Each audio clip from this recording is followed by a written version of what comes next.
Hi guys, welcome back to my channel. For those of you who don't know, my name is Enika. And so this year I took my first ever fully solo trip. I had so much fun on the trip and I wanted to talk about how I went about my process of taking this solo trip.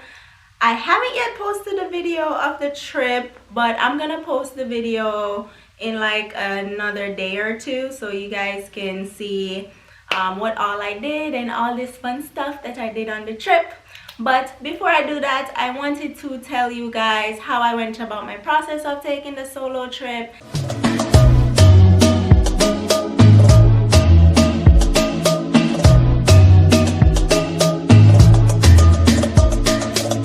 So I want to just say, like, solo traveling had truly, like, it helped me clear my mind. I was processing a lot of things and it really helped me clear my mind. But not just that, it got me to just really dig deeper within myself. I was forced to talk to people, forced to just put myself out there in a sense, because I've always sort of been that person that doesn't really like to put myself out there. And I did that on this trip and it was a beautiful journey in a sense. I highly recommend, like, everyone should at least go on a weekend or something fully solo trip to somewhere you've never been at least once in your life. I think everybody should do that. I think it just and go with an open mind. Go with an open mind. It really opens up your perspective on things, on life, and all that beautiful things. So how did I go about planning my solo trip? So the first thing I did was, I set a little budget for myself. I sort of looked at, okay, what else do I have planned throughout the year?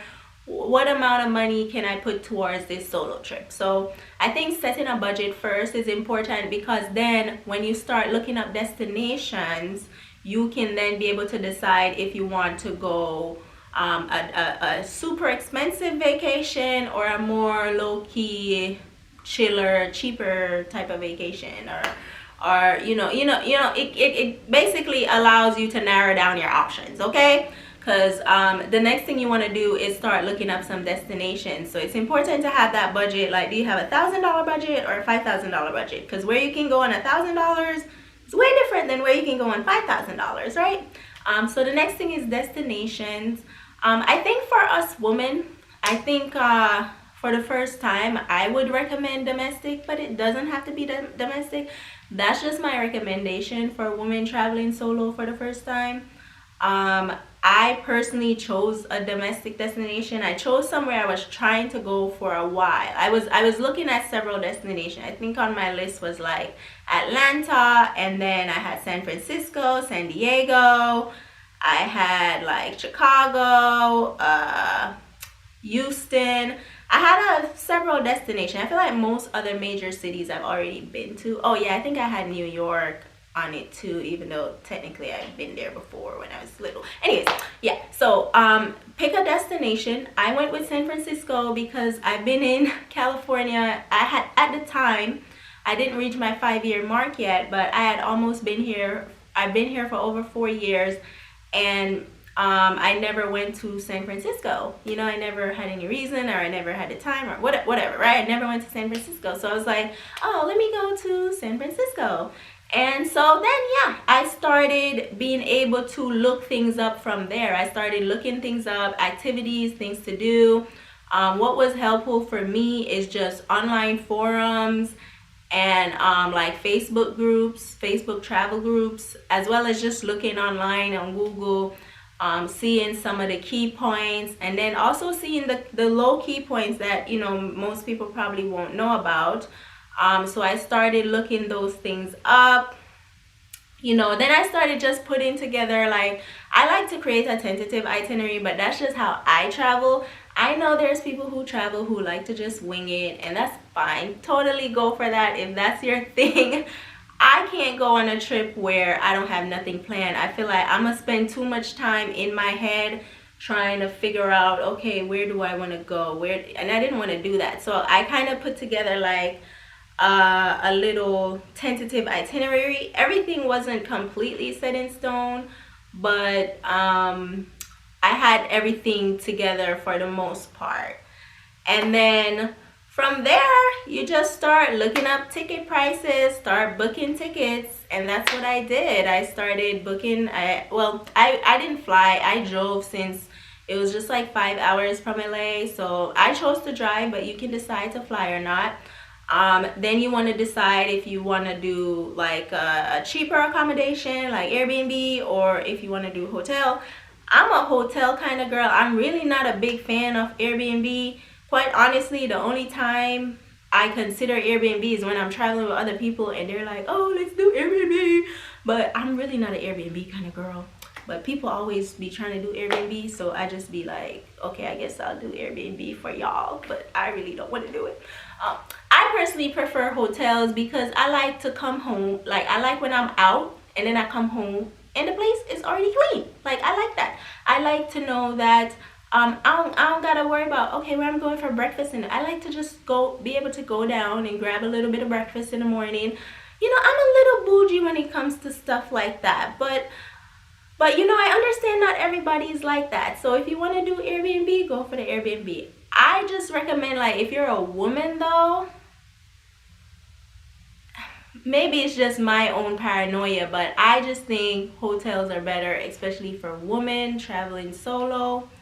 Now, you can do what you want. This is not me saying what you should or shouldn't do, but I'm just giving what my recommendation is. I felt very safe at my hotel. It was very clean. They cleaned it, you know, every day. So I felt very good about that.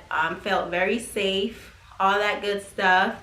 And yeah, that's pretty much how you sort of plan the trip and book everything. And then, you know, once you do get on the trip, what you want to do is just make sure that you are engaging with the people, engaging with the culture, if you know, whatever it is. When I was there, I personally, when I'm on vacation, I don't really be on my phone unless it's like something for business or something. I don't really be on my phone when I'm on vacation. So for me, what I did while I was there, I was just really like invested in the people and the things I was doing and the this and the that. So that was my thing. Now, you can do what you want, but I had a lot of fun doing that. I got to, you know, I was basically out all day, every day, to be quite honest. And then I think one of the nights I went to a party. I got a solid 8 hours of sleep every night though. You know, surprise, that was my first, no, that wasn't my first time going to a party by myself. That was the first time going to a party by myself in a city that I don't know anybody.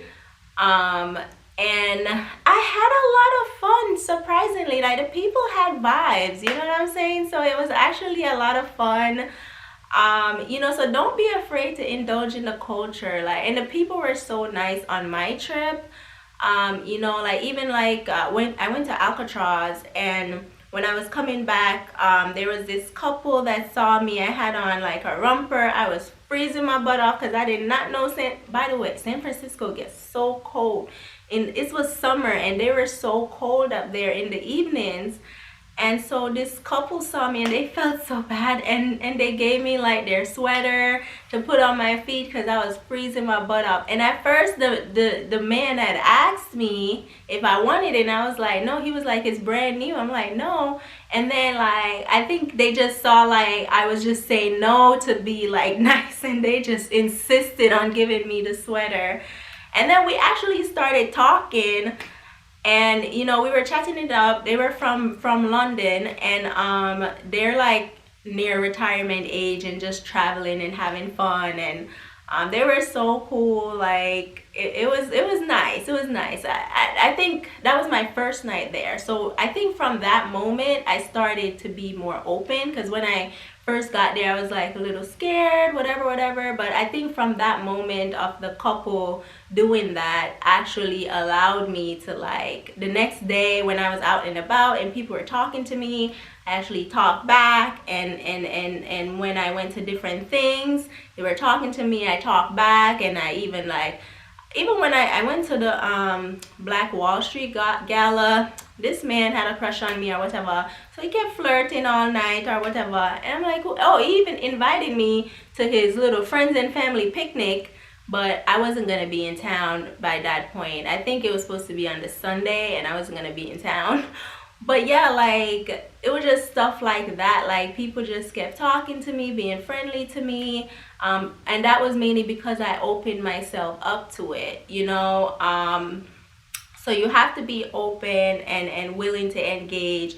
And then also I took time, you know, to myself. I went up to like Twin Peaks. I went to basically, it was like kind of a little bit of a hike to get up them stairs. It was windy as hell. But yeah, when I went up there, it was just like very therapeutic, like just settling my mind, thinking. I mean, I do that anyway here in LA, but like, you know, I feel like when you're away from the world, away from work, away from everything just hits just a slightly bit different, you know. So yeah, that's pretty much how you do a solo trip and enjoy yourself. Like it was a lot of fun. I would absolutely do it again. I was actually, after that trip, I was looking into another solo trip, but I'm like, damn, I have too much going on this year. I can't do another one. But, you know, let me know if you have any questions on solo traveling or anything else. I'll be happy to share.